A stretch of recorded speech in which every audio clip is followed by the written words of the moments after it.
See, okay, we live, we live. I'm your instructor, Pierre Hui, aka Mr. P. The P is for patience, the P is for perseverance, the P is for prom that just happened. We're gonna talk about that in a minute.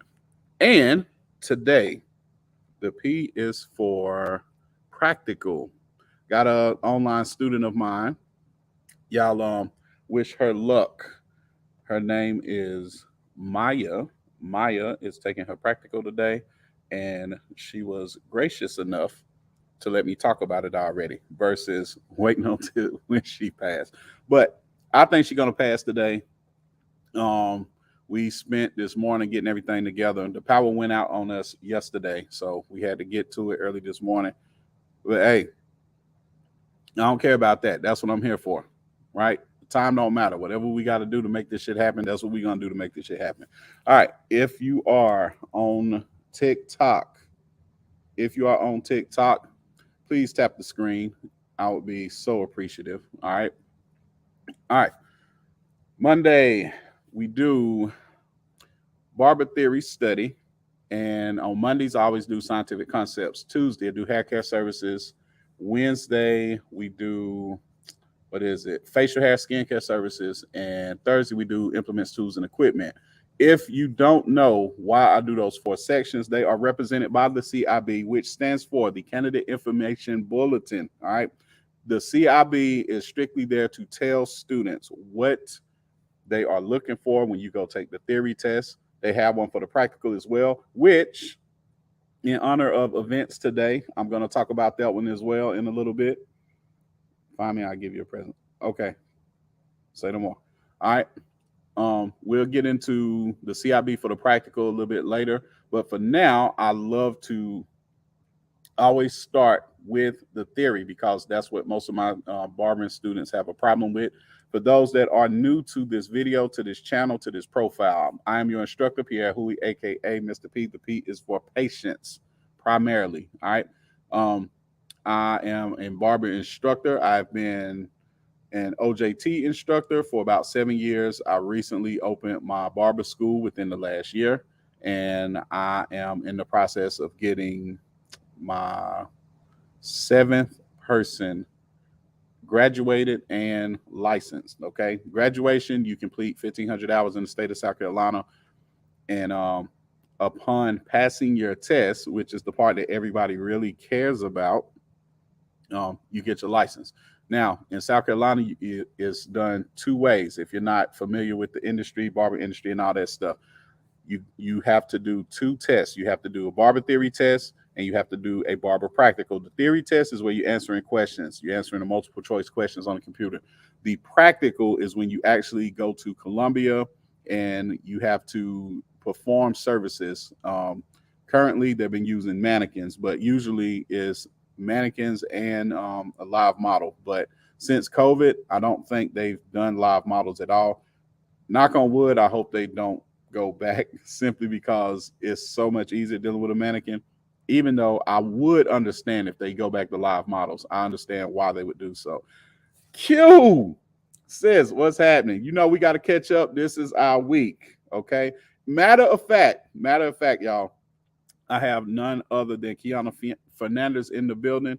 Kiana is the person that gave me that name that y'all see right there. Okay. She gave me the name Mr. P. I had the honor of being blessed with that nickname because that's what a lot of people know me as. But I got to give credit to where credit is due. Kiana Fernandez, aka Big Sis, is in the building. All right, but we'll talk soon. I'll hit you up a little bit later since you up. All right. So we are going to go through. Well, we're going to talk a little bit about what scientific concepts entails for the CIB, and we're just going to pick one, and then we're going to go by that topic. All right. Helga, what's up? How you doing this morning? I need to jump back in and renew my membership. Thank you so much. Thank you so much. All right. Scientific concepts, 35%. You got 5 points of contact for scientific concepts. A, infection control, safety practices. B, human anatomy and physiology. C, identify signs, symptoms of conditions, disorders, and diseases related to skin. Same thing for related to hair. and then basic chemistry of products used in barbering. Okay. This is the part that throws a lot of people off. Out of the 4 sections, thank you very, very much. Thank you so much. Thank you. Thank you. Helga, I will return the favor. I will see you soon on your page. Okay. Thank you very, very much. Fucking go. Man, I feel so good this morning, y'all. Look, man, y'all ain't even ready. Y'all ain't even ready. Helga, thank you so much. All right. So what we are going to identify today is the basic chemistry of products used in barbering, and it is 4 subjects within that. So you got understand the chemical pH scale. 2, understand purpose and effects of products, ingredients, in their interactions. 3, understand interactions among chemicals. And 4, understand chemical reactions, as in overexposure, chemical burn, inhalation. Let me say this real quick. Underneath basic chemistry and products used in barbering, the most pertinent that I have seen by far when we're talking about percentages, when we're talking about high percentages, is understanding the chemical pH scale. So that's what we're going to go in depth on today. The least I've seen out of those is understanding chemical reactions. A little in so the most is the chemical pH scale, the least is the chemical reactions, and a little bit more than chemical reactions is the interactions among chemicals. Okay, but the purpose and effects of products, ingredients, and their interactions is very important. But for today's video, I try to keep them under 15 minutes because I don't want to violate y'all's attention span. Okay. Thanks for thank you. No, thank you. Thank you. Thank you. All right. When you go, when I get back on your live, Helga, it is going the fuck down. Just know that. All right. So let's get into the pH scale. We are already at 7 minutes. And where the fuck are my sound effects? Yeah, I'm tripping, y'all. All right. Let's find it. pH scale stands for, pH stands for, besides my name, Pierre Huey, which I need to point this way because I got my screen mirrored. I didn't understand that, but I got my screen mirrored. But besides my name, pH stands for potential hydrogen. But let me find the actual page where we get into the pH scale. And y'all ladies already know about all that good stuff because y'all got to deal with that on a regular basis. What do y'all call that? pH balance. All right, 187.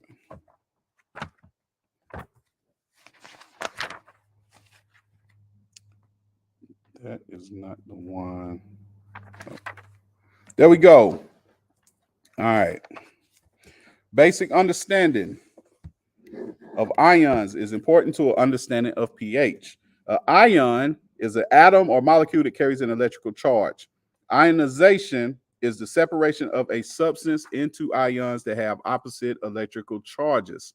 A negatively charged ion is an anion. A positively charged ion is a cation. In pure water, some of the water molecules ionize naturally into hydrogen ions and hydroxide ions. The pH scale measures those ions. The hydrogen ion is acidic and the hydroxide ion is alkaline. That's why you have those values, okay? That's why you have acidic, alkaline, and in the middle is neutral, but we'll get into that in a minute. The ionization of water is what makes pH possible. There we go again with that universal solvent, which is water, all right? Water, you will find anything dealing with chemicals, you're going to find water somewhere in there, everywhere, all right? In pure water, some of the water molecules ionize naturally into hydrogen ions and hydroxide. The ionization of water makes it possible because only aqueous water solutions have pH. Non-aqueous solutions, such as alcohol or oil, do not have pH. Something to remember, all right? In pure water, every water molecule ionizes, produces one hydrogen ion and one hydroxide ion. Pure water contains the same number of hydrogen ions as hydroxide, which makes it neutral, as denoted by the number 7 on the pH scale. This means that pure water is 50% acidic and 50% alkaline. One thing to know about the pH scale, and a lot of people actually get this wrong because the way that the test is set up, sometimes they'll trick you with some of these questions, right? Like they'll ask you, so if 7 is neutral. If it's in the middle, it is in the middle because the scale goes from 0 to 14, not 1 to 14. Both of those answers may be on the test. Okay, so it may say the pH scale ranges from 0 to 14, from 1 to 14, and then it might have something silly like from 3 to 20 and whatever, right? But a lot of people just get tripped up because they're like, well, damn, is it 1 through 14? Like, I guess it got to be represented by a positive value more than 0. No, it is from 0 to 14. That's why 7 is neutral there. I know it sounds strange, but y'all be surprised how many of these easy questions that people will miss simply because they're just not familiar enough with the material. Okay. All right.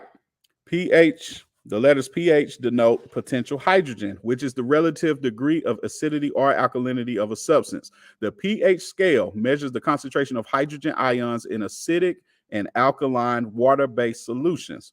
Notice that pH is written with a small p, which represents quantity, and a capital H, which represents the hydrogen ion. All right. pH scale, a range on the scale ranging from 0 to 14. A pH below 7 indicates an acidic solution. pH of 7 is neutral. pH above 7 indicates an alkaline solution. The pH scale is a logarithmic scale, which means a change of one whole number represents a tenfold change in pH. For example, pH of 8 times more alkaline than a pH of 7. A change of two whole numbers indicates a change of 10 times 10 or 100-fold change. Therefore, a pH of 9 is 100 times more alkaline than a pH of 7. And I'm going to get into why that matters in a minute, okay? The pH range of hair and skin is 4.5 to 5.5 with an average of 5 on the pH scale. That means that pure water is 100 times more alkaline than hair and skin, even though it has a neutral pH. In fact, pure water can cause the hair to swell up to 20%. So here's another reason why shampoos and shampooing and all that stuff is so important, because you're already dealing with water. And remember how we talked about water being such a important part of this process in the first place. So just somebody going and sitting down at the shampoo bowl and you running water over their hair is going to cause it to swell up. Okay. Now, the reason that becomes so important is because of the products that we're trying to do. So let's take somebody, just keep in mind somebody that's got a lot of wave grease in their hair. All right, when you sit down at the shampoo bowl, just the fact that we starting with water is helping us, because we need that hair to swell up, because when we come with that shampoo, because most shampoos are anywhere from 4.5 to 7.5 on the scale. So they are slightly acidic. That helps us get that product off, right? Whether it is wave grease, whether it's moisturizer, whether it's maybe like a leave-in conditioner, any type of product has its own chemical makeup. Well, what we have to do is we have to use the products that we have, and we have to use water to know which products we need to use, right? And that comes with understanding the pH is only going to help you formulate what's the best shampoo, what's the best conditioner, because most conditioners is 3.0 to 5.5 on the scale. All right. So you're dealing with a bunch of acidic products, because a lot of times the acidic products is going to eat through whatever the products are that you're trying to use for whatever somebody is coming in for, right? So that could be dirt, that could be debris, that could be just the air in general, just literally going outside and being outside. A lot of dust particles that are microscopic that you're not going to see, all of that stuff is building up on your hair on a regular basis. So it only makes sense chemically to say, all right, how do we counteract that? What do we need to counteract that? And to be aware of, okay, well, this pH balanced shampoo might be better for this person whose hair texture is this type, or I might need something slightly more acidic, or I might need something more on the alkaline side, because like I said, the range of shampoos go on either side of that 7. That makes sense? Conditioners as well. So you basically, you don't use the same shampoo for everybody. You don't use the same conditioner for everybody. They don't always have the best results on the same people all the time. All right. Okay, that's 15 minutes. All right.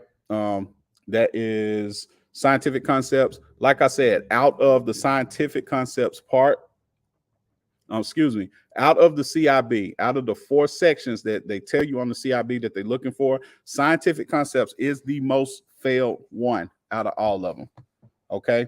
That's the one that just, when you do your score report, that's the one where it's just like by far a large concentration of questions is what the students have been missing. And a lot of it has to do with when you specifically go to scientific concepts and you look at out of the most failed portion, what is the most failed part of that portion?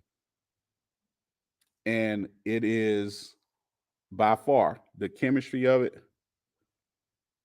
I'm about to jump off, boss. That's why I'm not, boss, I'm declining you. Quit asking. All right, I'm about to jump off of here. So it is the most failed portion, the basic chemistry. Second is human anatomy and physiology, because infection control is pretty much common sense. Signs, symptoms, conditions, disorders, and all that stuff. A lot of that stuff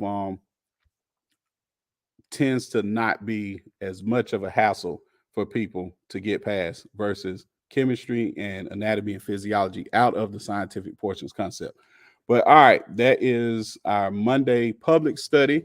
If you are looking for a private study, if you are looking for high percentage questions, if you are looking for more involved, pertinent information concerning passing Barber theory, you can find a link in my bio for my class, which is a paid class, meaning you got to pay money for. But what you get is all this stuff. You get high percentage questions, you get quizzes, you get private virtual study with us where we go in depth on all this stuff. And basically you get access. Like I'll sit there and talk with you all day long if I got to, just to get you at a point where you go to this test with confidence and you're ready to pass. All right. So if you or anybody you know needs help getting ready for the theory, I'm your guy, because I do this every day. As you can see, what time is it? As you can see, it's 7 o'clock. We already got this done before 7. Most people just now getting up and getting ready to go to work, right? Yeah, I'm on this every day. I study this book every day. I'm looking through this book every day. I'm looking at the CIB every day. That's really the only difference between me and anybody else. I'm just looking at this shit every day. All right. With that being said, I'm your instructor, Pierre Huey. You can find me on all platforms at Pierre Huey, Pierrehouey. Okay. Send me a message, DM me, tell me how you feel about the class. Tell me how you feel. Just tell me how can I help you? How can I help you? All right. 3 main things you're going to need for a career in barbering: be able to pass the theory, be able to pass the practical, and then my barber starter pack. All right. Well, right now, we're talking about the theory. A little bit later on, you'll see we'll go into the practical, because I have an online student that just left for the practical. Y'all wish my online student Maya luck, please. She bringing back the L. The L means license, not loss. She bringing back the L, okay? Master Haircut, we get into it. I'm your instructor, Pierre Huey, a.k.a. the P is for patience. The P is for perseverance. And damn it, pass your test. The P is for pass the practical, all right? Y'all have a wonderful Monday if I don't see you, but be looking out for me. Peace.